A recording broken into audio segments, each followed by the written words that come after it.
இன்றைக்கி ஒரு இன்ட்ரெஸ்டிங்கான விஷயம் பற்றி பேசலாமா? ரிஜெக்ஷன்ஸ், நிராகரிப்பு. வாழ்க்கையில் நிறைய நிராகரிப்புகள் பார்த்துருப்போம். என்னை இந்த வேலையிலேருந்து என்னை ரிஜெக்ட் பண்ணிட்டாங்க, இந்த மனுஷன் என்னை லைஃப்லேருந்து ரிஜெக்ட் பண்ணிட்டாங்க, இந்த ஃப்ரெண்ட் என்னை ரிஜெக்ட் பண்ணி என்னை விட்டுட்டு போயிட்டாரு. இந்த மாதிரி நிறைய விஷயங்கள் இருக்கும். ஒன்று சொல்லட்டுமா? ஒரு செலெக்ஷன் பண்ணணும் அப்படின்னா வாழ்க்கையில் நிறைய ரிஜெக்ஷன்ஸ் இருக்கும்.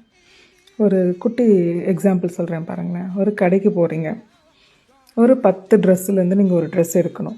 அப்போது 9 ட்ரெஸ்ஸை நீங்கள் ரிஜெக்ட் பண்ணினாதான் ஒரு பெஸ்ட்டு ட்ரெஸ் கிடைக்கும், ஒரு நல்ல செலெக்ஷன் கிடைக்கும்.